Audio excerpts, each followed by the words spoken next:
Today's session is about how to be a revolutionary at work, and I genuinely think for any person in this room who is thinking seriously about union work, we could sit down and focus on you for the whole hour and probably still not get to the bottom of what you as a revolutionary should do at your workplace. And so I think what I'm going to do today is not to give some kind of cookie cutter guide or rules, 10 rules for life that are going to tell you what you need to do, because anyone who's selling you such a thing is selling you lies.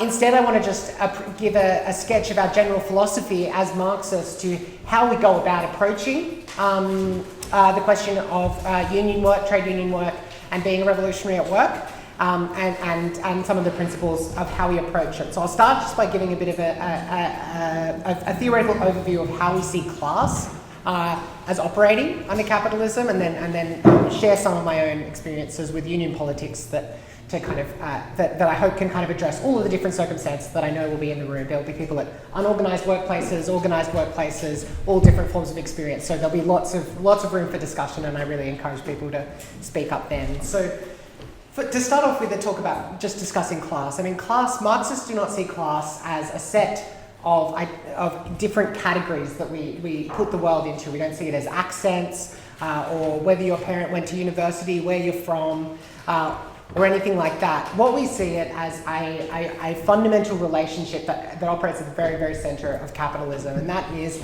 at every workplace, at every factory, at every office, after all of the goods, products, the services are sold, that will ultimately go into two different quantities. On the one hand, the workers who do the work will get a wage, and the bosses who own the business, own what we would call the means of production, own the factories, they get a reward of profit. And that when Marxists talk about class, they're really talking about that fundamental relationship. Trade unions are organisations of workers that, for most of the time, play a role in what is a tug of war between those two ideas, pulling more towards wages and less towards profits. And of course, that's not just about take-home pay. There's a whole set of other parts of that. There is questions about leave. There's questions about autonomy at work, ratios, especially for early childhood educators. All of these questions are part of that day-to-day kind of tussle. And being a revolutionary at work is, in the first instance, about being a part of that fight. But in doing so, there's a fundamental contradiction that arises with this tug of war, because on the one hand, unions are fighting for workers' conditions, fighting to forward workers' rights, but they're doing it within the confines of that tug of war. And when in the 1830s and 1840s, Marx and Engels wrote a critique of trade unions, a defense of trade unions for doing what they do, but also a critique that when they limit themselves to a struggle for a fair day's work, pay for a fair day's work, which we still talk about today. We talk about a fair pay rise of 10% to catch up with the workers down the road, or catch up with the cost of living, or productivity increases, or whatever it might be. Or we might talk about fairer hours. But what we don't talk about, or what can get missed, is the underlying structures in which that fight happens. So it misses the fact that the CEO of an Australian company earns 103 times more than the workers of an average Australian company, although the fact that he certainly does not do 103 times as much work, and all of the fundamental conditions that lead to a particular rate of wages or a particular worker's victory are not questioned by that fight. So in Australia, that looks like levels of unemployment. How easy is it for the bosses to find someone else? How insecure are you? And of course, in Australia, I think the anti-strike laws, just being involved in a union tussle, and enterprise agreement doesn't necessarily raise deeper questions about the nature of the system. And as Marxists, our argument is not just to pull on the rope, but turn it into a noose with which to hang the system. That fundamental contradiction, I mean, people may have heard that as groups like Solidarity, we have an approach, a rank and file approach to trade unions, and the division between the rank and file and the union officials actually reflects that more fundamental contradiction at the heart of a union, about a fight for workers' rights within the system. Because union officials they arise there's a whole bunch of roles and jobs that need to happen in order to adjudicate and make sure workers can keep pulling. We've got a modern union's got communications workers. It's got organisers that recruit more and more people to the union. It's got in Australia a huge effort goes into legal officers that can represent people at the Fair Work Tribunal or at the Industrial Relations Tribunal or the Federal Court and so on and so on. And so all of those people spend a disproportionate amount of time in meetings, in arbitration, in legal proceedings, administering this match of tug of war. And rather than, as Marxists, we're constantly looking for possibilities where the realities of capitalism can suddenly break through. There can be a breakthrough amount of organisation. And this has happened again and again in history all across the world, that significant breakthroughs happen when workers rise up, challenge the fundamental system and can make huge strides. But rather than looking to those, I think for union officials, they fear such kind of breakthroughs because that creates enormous risks for their organisation, their tug-of-war organisation. Fines, employer reprisals on individual workers who go too far and that they're worried they may not be able to protect. But yeah, one of the things I think is that it's not just about the person, it's not about the individual, not just about the individual of the union official who has that role. It's actually a much wider ideological schism in unions. And for those of us who are in trade unions and who go to the kind of the annual conferences and stuff where the decisions of the union get made are typically filled with people who are won to that official approach to trade unionism. Our approach to stressing the rank and file is not because we think the rank and file workers are automatically more left-wing than officials, and it's not because we think officials are automatically more right-wing. In fact, in many cases, I know at my work, we sometimes have to use the trade union official's position on Palestine to fight against our own local officials who may have disagreements with that from a right-wing kind of more Zionist perspective. So this rank and file approach is a philosophy that sees us as focusing on rank and file workers in their everyday activity, not looking to meetings. It differs from people who seek to merely operate the levers of the union, working in one of those positions. It differs from an electoralist vision of change, which says, if only we could get rid of those rotten officials and put in some really good people, maybe it would be okay. And it also differs from a separatist approach where we seek to create our own unions. Rather, we see that the emphasis of our approach is what is the self-activity of those workers? How can the self-activity of ordinary workers be maximised in whatever way? And that's what I want to, in the second part of my talk, kind of talk about of what do we do? The Australian union movement is in almost every respect at historic lows of membership, historic lows of strike action, which is a key measure of how much self-activity there is happening. And this is this objective situation as socialists, as unionists, we find ourselves in and that we need to grapple with. And that was the situation we found ourselves. So I joined when I started at Sydney University 6 years ago. I joined the union, started getting involved in the rank and file activism that was happening. There were tussles over wage theft and what was happening with the COVID pandemic. There were ideological fights about the officials. I became involved in those strikes and got to know who are the people who are interested in fighting over different issues. And I began to wage an argument that we should set up a rank and file group. I mean, I was siloed off in a casuals organising group. We also had permanent academic staff who were having their own struggles, particularly over workloads, and there were professional staff who were having ongoing issues about particularly brutal managers and so on. And we began to launch an argument that what we needed was to build a rank and file group across those divisions so that we could together strive for a more radical, more successful union, one that stood firm on Palestine, stood firm on trans rights, but also one, and actually win those positions within our union, but also one actually that just fought militantly for our rights and for our conditions. And that was contentious when I started arguing for that. People thought that would be divisive, and we had to win the argument that that actually the divisions within the union were already there, and that we needed to start winning the fights as opposed to being out organised in the fights.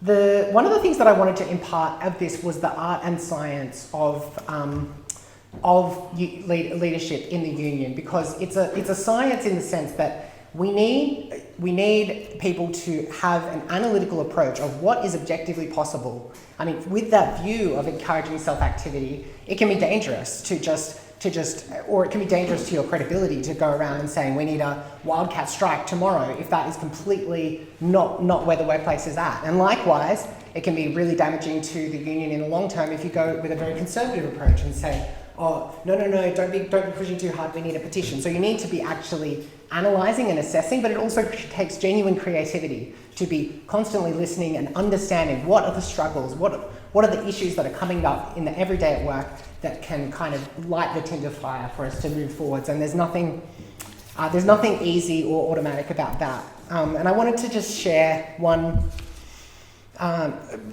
example. There's kind of a plethora, and if people have questions, let's talk about it at the end. But one of the examples that really struck me was at the end of this campaign, we'd set up a rank and file group at my union, and we were right at the end of a huge strike campaign. We'd already had 7 days of strike action, and it was the final meeting, and there was this question: will we keep going? Will we stop? And this meeting, we've gone through an hour. We've had this huge fight. Will we? And the question is, we've got a 48-hour strike next week, and the meeting is today. Are we going ahead with the strike? Are we keep putting the fight to management, or are we winding up the campaign? And we were 5 minutes to the end of the hour, and the counting was still going on in the room, and the vote came down to 266 people saying we want to continue the fight, to 266 people saying we do not want to continue the fight. And having 500 people in a room is a very, very serious position to be in. And the room turns into an uproar. People are screaming over the speaker, this means the strike's still on, this means the strike's off, we can't have the strike. And that reflected like a genuine divide within the workforce and within the union about whether to continue the campaign or not.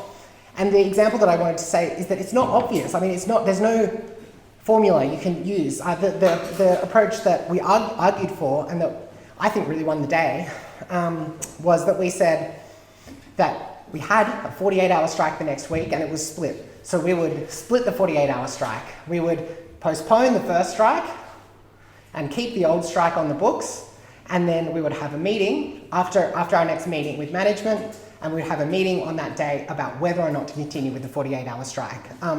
And that, we were attacked from the right saying that was too radical, we were attacked from the left saying that we were much too conservative, and all that mattered was that we just need to have the 48-hour strike. But our argument was, what matters is to hold the workforce together and pull off a big, united fight.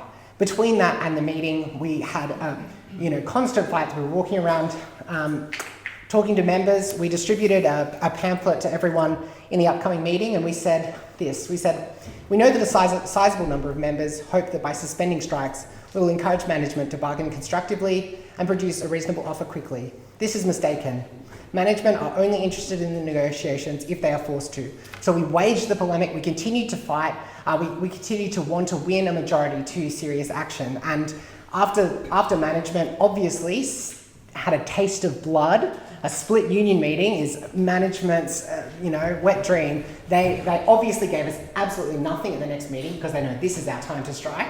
But at that meeting, we, for the first time, overturned what everyone thought would be a meeting where the movement would be defeated. We won, I actually can't remember the percentage, but an overwhelming majority to endorsing the 48-hour action, continuing the campaign, and subsequently we won a number of the key wins that allowed us to, there's a whole story that comes after that, but some of the victories that happened after that, including Aboriginal employment targets, were won after that important 48-hour strike.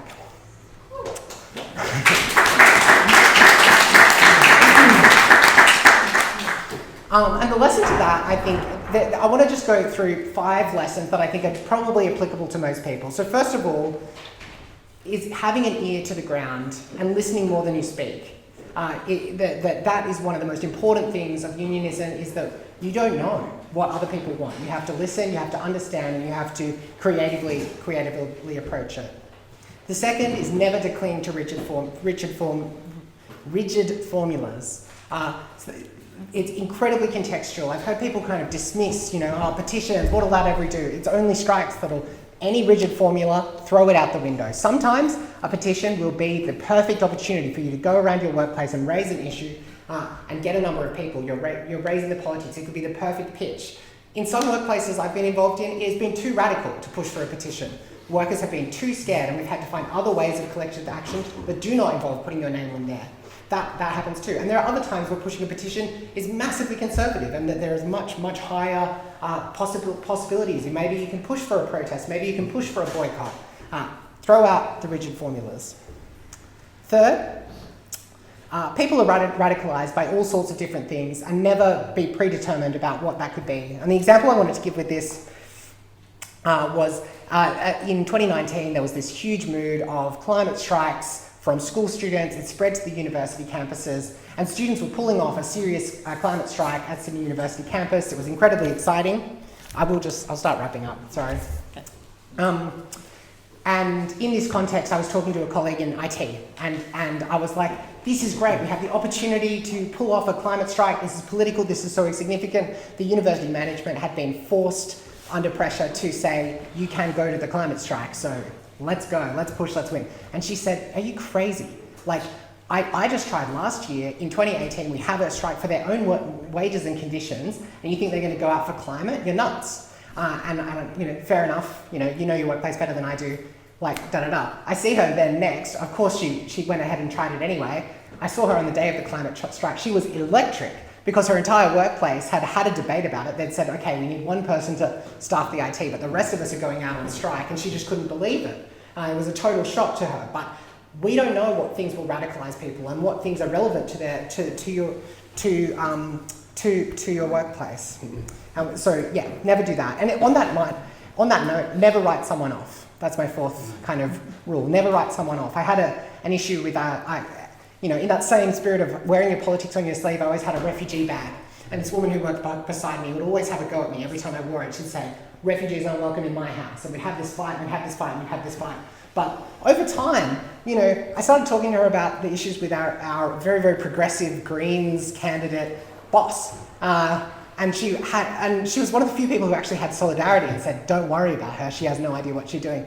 And the thing that turned her and that allowed us was when she saw me on the news fighting for abortion rights. This was during decriminalisation here in New South Wales, and I was at the front of New South Wales Parliament screaming my head off, and I apparently was on the news to these anti-abortion activists. And that was the point when she said, next time you're at that, I'm going. And she brought all of the older women in the area to say, isn't that incredible, let's get involved. Never write someone off.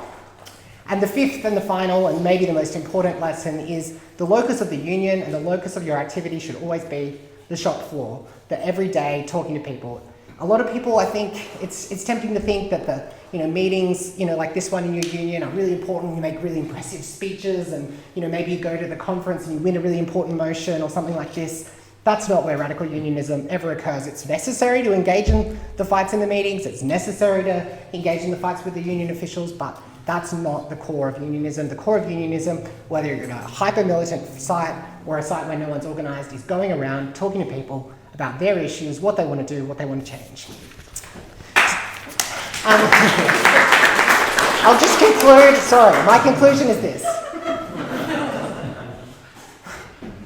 At the beginning of this talk, I was talking about class as this relationship between workers, and I think that is the very centre of the system. Every F-23 bomber has parts built by workers. Every ounce of coal, every solar panel, every of the phones that we see misogyny on, all of them are built by workers, and all of them are areas where workers are impacted by the smoke inhalation, by the extreme heat, by the petrol prices from the war, by racism and by sexism. And our role as unionists, as revolutionaries, is to bring that picture together, string together the picture, and have the power to gum up that system at the workplace, which is so central.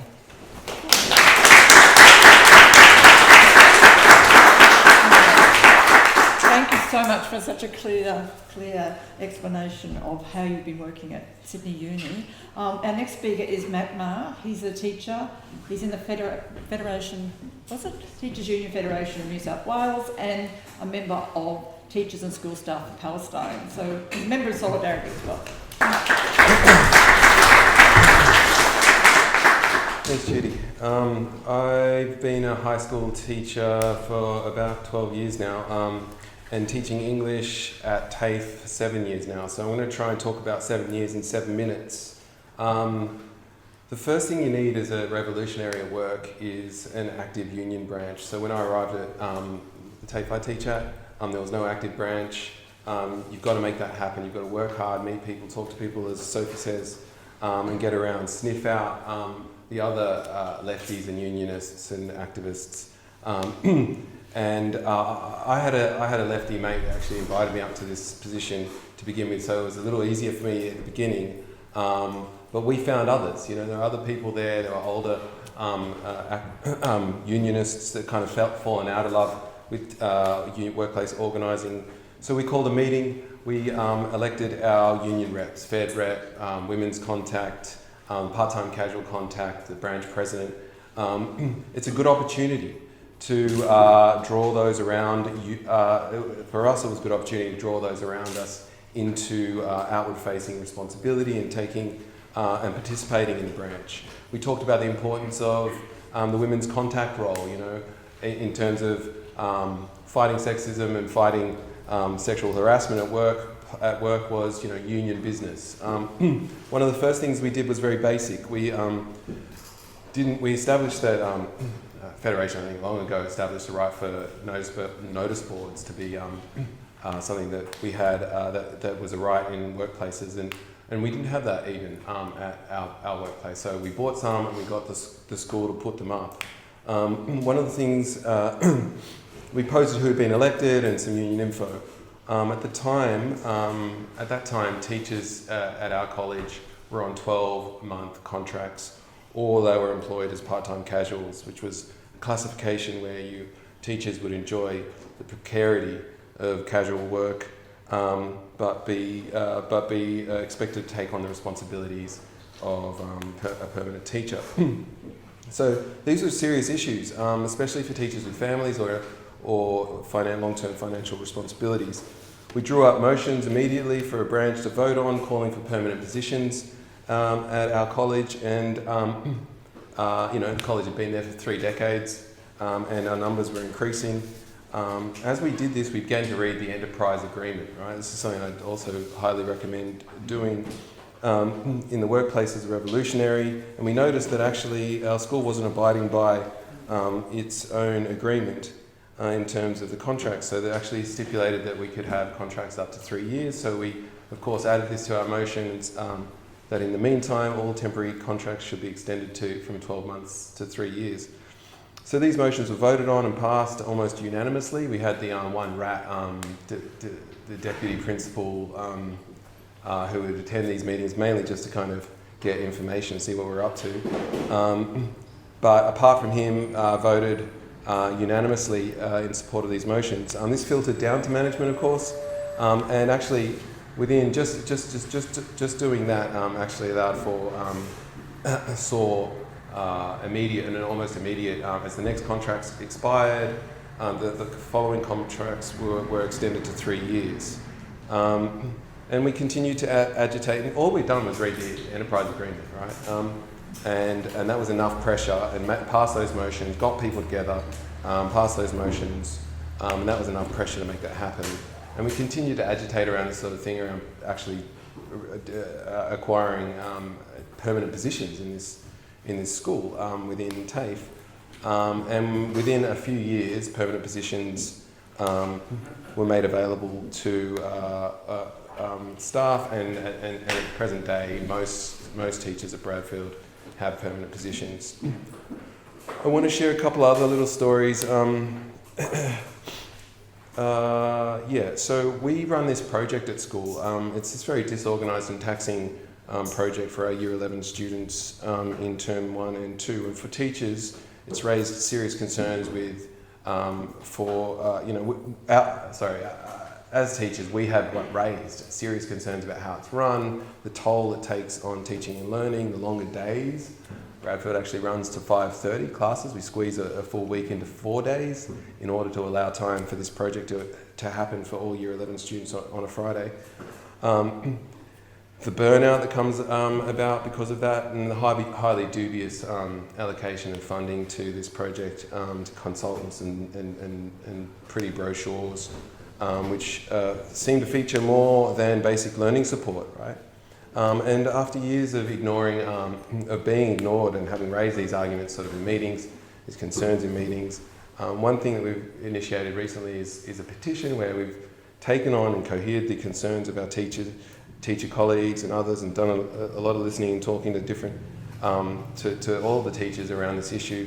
And we've delivered that to the principal. We're yet to win anything out of that. That only happened, the delivery of that petition last week, but it is, part of that kind of practice of continuing to build the case and the confidence of our co-workers.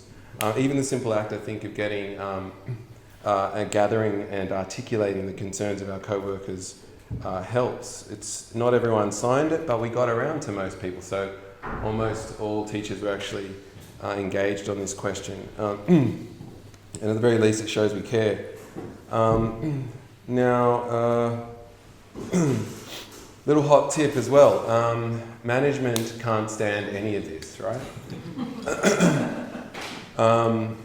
Pretty soon you'll find a target on your back, and so you've just got to be a rock solid worker. Right? You've just got to make sure of it, right? That means you're going to be scrutinised in a way that other workers are not going to be scrutinised. And so you're never late, you complete all your duties and your tasks on time, every time, you attend all meetings and make sure all your paperwork is good. You remain professional no matter what. So that's something, that's actually cost us. We've had one teacher actually kind of not necessarily do all of that all the time, and then subsequently that's been used to bully that teacher out of the school. Now, the other thing I'd like to talk about a bit is, how we relate, how we act as unionists in relationship to the union. So we have to be the best unionists, I think. During the bargaining period for our enterprise agreement in 2022, TAFE management made minimal improvements and actually bypassed our union, right? Bypassed the union, put a non-union ballot to TAFE teachers. This is a very dodgy manoeuvre on the part of TAFE management, but also a very, very poor judgment, because what it did was it gave us an opportunity to campaign for a no vote and to activate our membership. So we as revolutionaries in our workplace, we threw ourselves into that.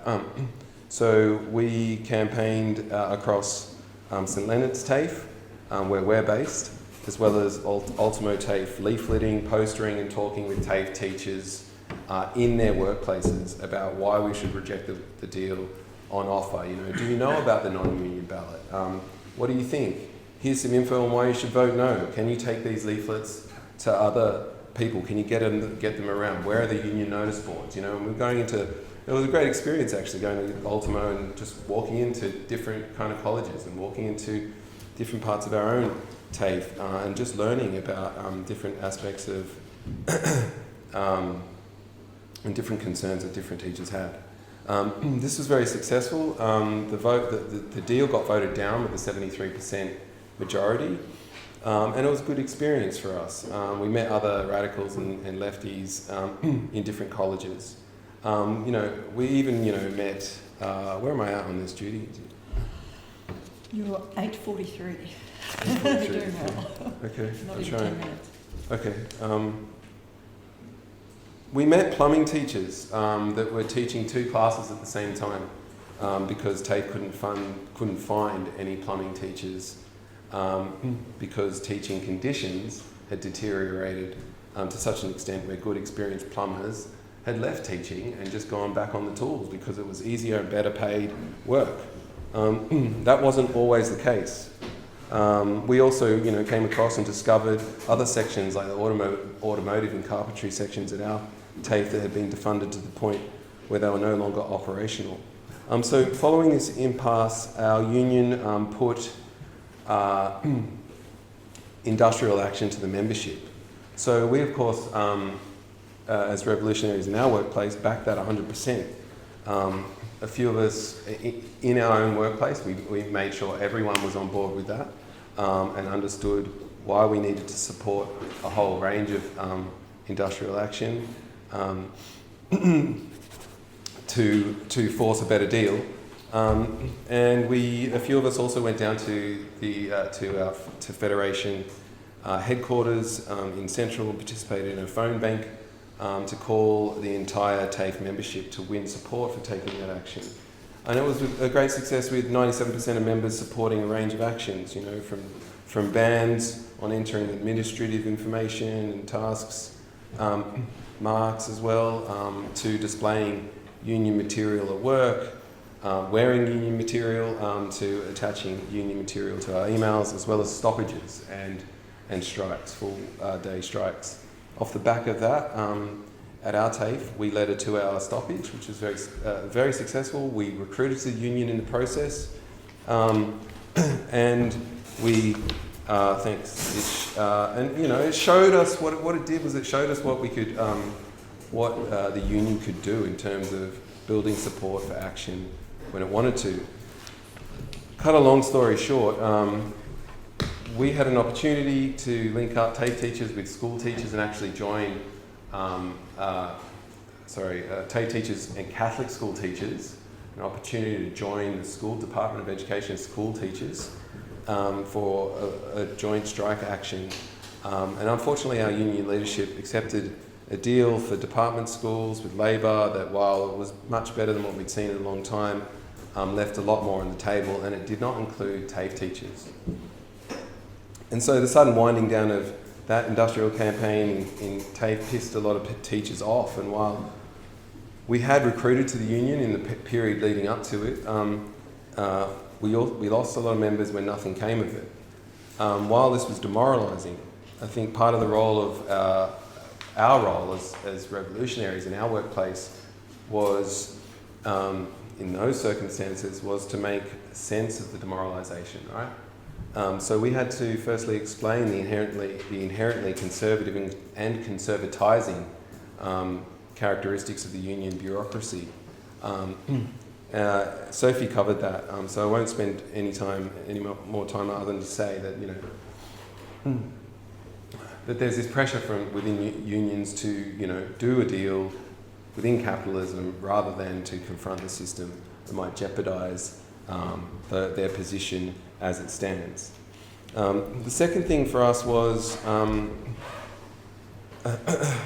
to explain why this means that we actually need to continue to build rank and file that is strong enough to offer an alternative form of leadership, one that is based on mass participatory democracy that actually represents our interests. Okay, so I'm going to try and fly through this last little bit here. I just want to talk a tiny bit about teachers and school staff for Palestine. So while a lot of what we do as revolutionaries at work is the nitty-gritty of everyday working conditions and pay, we also want to abolish capitalism. So that does mean that we need to develop working class consciousness and our capacity to influence wider political questions. So on quite a pragmatic level, you know, it's important to recognise that not everyone can make rallies, and so there's this real opportunity at work to reach different, you know, new and wider layers of people. Everyone has to work, right? Almost everyone. With this in mind, we formed Teachers and School Staff of Palestine. We conducted school-based actions, you know, morning tea, watermelon morning teas, meetings, forums, rallies, online actions, photo actions, calling for a ceasefire and an end to the genocide. But as revolutionaries within the group, our orientation has been to show that our opposition to the horror in Gaza is not just a moral question. For us, it is also, it has been crucial to draw links that explain how the same system that routinely overworks and underpays its teachers is the same system that politically and materially supports the genocide. There's a reason why, I think our best banner within our group is the one that says fund schools, not genocide. We also want to orient to the collective power of the union. And this is a bit more of a work in progress. We've cohered a small layer of pro-Palestine union activists that have regularly attended association level, state and annual conference level meetings and tried to put Palestine on the agenda, but it is slow going. I will say, just in closing, that it was a motion initiated by a revolutionary at Marrickville High School that ultimately pushed initially Teachers Federation to take union flags to the Palestine rallies. At a subsequent state council meeting, we were able to successfully amend our union's position in order to include that it would defend the right for teachers to wear the keffiyeh at work. These are small, sort of relatively symbolic and small things, and we'd obviously like to see our union use its immense resources and reach to build support for a free Palestine and to win adequate teaching conditions and properly fund our schools. It's very much still a work in progress. I'll just finish with this last little tiny thing, is just to say that it does come back, and just as Sophie did, I'd like to do the same.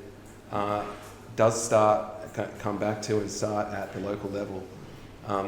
At my TAFE, where we have 3 active revolutionaries, we've had some good wins on the ground, and regularly we have around 12 teachers out of about 25 that are participating in photo actions for Palestine. If this was the case in more schools, I think the possibilities for more radical wins and more radical change are so much greater.